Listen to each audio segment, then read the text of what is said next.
안녕하세요 여러분, 김알배입니다. 오늘의 리뷰, 영화 앵커 솔직 후기입니다. 빠꾸 없이 바로 들어가 보도록 하죠. 영화 들려주는 김알배. 지상파 방송국 YBC의 9시 뉴스를 책임지는 간판 앵커 정세라는 뉴스에 들어가기 직전 한 여자로부터 기묘한 제보 전화를 받게 된다. 어떤 남자가 평소에도 저랑 제 딸을 지켜보고 위협했어요. 공포에 질린 여자의 목소리에 심상치 않음을 느낀 정세라는 주소를 물으며 경찰에 대신 신고를 해주려고 하지만 언니가 와주시면 안 돼요. 제 죽음이 정세라 앵커의 이불 통계 보도되면 너무 기쁠 것 같아요. 라고 하는 여자의 사생 팬기질 다분해 보이는 급발진에 소름이 돋는 걸 느끼며 바로 손절을 쳐버린다. 하지만 전화를 끊고 난 이후 가슴 한켠에 자리 잡은 찝찝함과 이건 어쩌면 뉴스감이 될지도 모른다는 전직 베테랑 앵커 출신이 엄마의 충고에 등이 떠밀려버린 정세라는 결국 그녀의 집에 찾아가게 되고 싸늘하게 식어버린 여자 윤미소와 그 딸의 시신을 발견하게 된다. 하지만 윤미소의 말과는 달리 외부인의 침입 흔적은 전혀 발견되지 않은 상황. 경찰은 두 모녀의 죽음을 동반 자살이라고 결론 내렸고 뉴스 개편을 코앞에 두고 특종에 대한 갈망으로 활활 타오르는 중이었던 정세라는 윤미소에게 아동학대 프레임까지 야무지게 씌워서 자극적인 보도를 이어나갔고 모두에게 열렬한 반응을 얻게 된다. 그 기세를 몰아 단독 코너 진행까지 맡게 된 정세라. 하지만 그녀는 그 자리에서 죽은 윤미소에게 목이 졸리는 환영에 시달려 돌이킬 수 없는 방송사고를 저지르게 되고 끝내 9시 뉴스 앵커 자리마저 빼앗길 위기에 처하고 만다. 이를 모면하기 위해선 또 다른 특종이 필요하다고 생각한 정세라. 그녀는 곧장 윤미소의 담당 최면 치료사였던 남자 최인호를 찾아가 또 다른 특종감을 파헤치려고 하고 그 과정에서 그날의 사건 현장을 다시 한번 떠올려보기 위해 직접 최면을 받아보기로 한다. 그렇게 돌아간 사건 현장에서 다시 한번 윤미소와 마주하게 된 정세라. 하지만 그녀는 뭐 하나 알아볼 틈도 없이 숨가쁘게 달려드는 멱살 성애자 윤미소에게 모가지를 붙들려 생명의 위협을 느끼게 되는데 과연 정세라는 윤미소의 죽음에 얽힌 진실을 밝혀내고 메인 앵커 자리를 되찾을 수 있을지 는 리뷰와 함께 알아보도록 하자.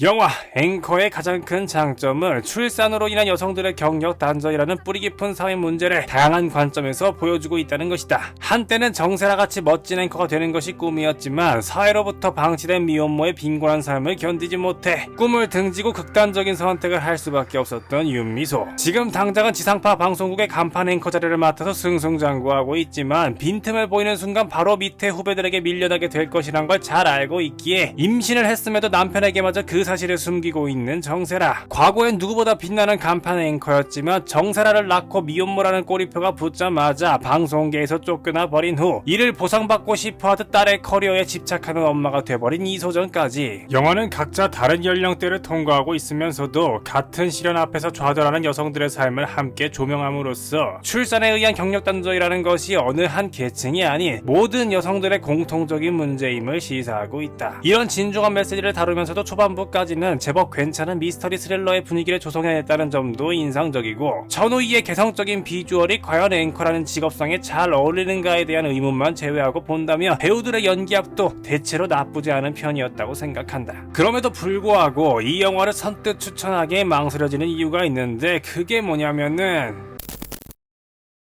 이소정이 그 특유의 미스테리한 비주얼로 유독 정세라가 혼자 있을 때만 나타나서 온갖 결정적인 멘트는 다 치고 있을 때 정신과 의사인 정인호가 사실 윤미소는 이중인격 환자였다 라고 말했을 때 타짜 앞에서 장땡 잡은 호구새끼 눈 돌아가는 것 마냥 훤히 보이는 이 떡밥들 앞에서 나는 확신을 하지 않을 수가 없었다. 알고 보니 정세라 역시 윤미소와 같은 이중인격 환자였고 이소정이 정세라가 만든 또 다른 인격이라는 게 이 영화의 반전이 아니라면 그거야말로 진짜 반전일 거라고 말이다.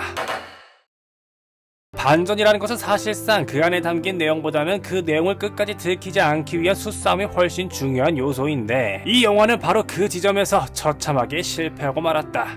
이러면 완전히 나가린다.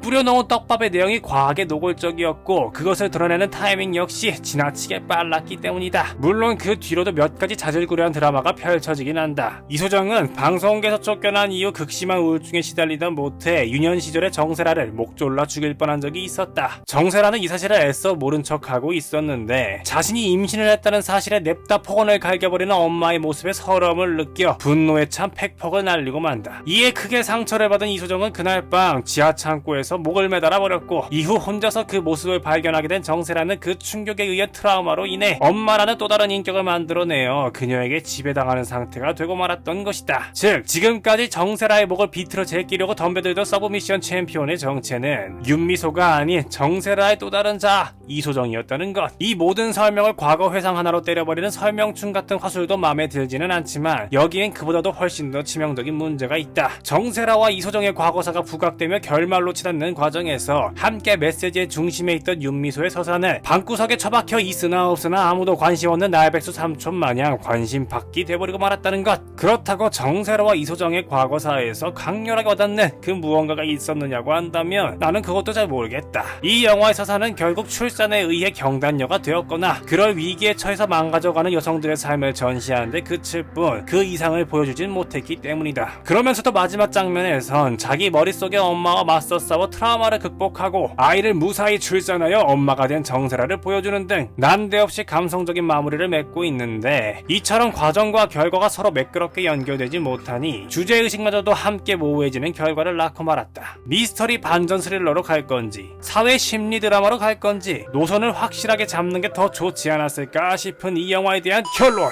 좋은 연기와 묵직한 메시지는 좋지만 그 무게감을 제대로 견디지 못한 와리가리로 인해 이도 저도 아닌 결말을 보여주고만 아쉬운 영화라는 점을 말씀드리며 저는 이만 물러나도록 하겠습니다. 지금까지 영화 들려주는 김하배였습니다. 구독, 좋아요 눌러주면 감사.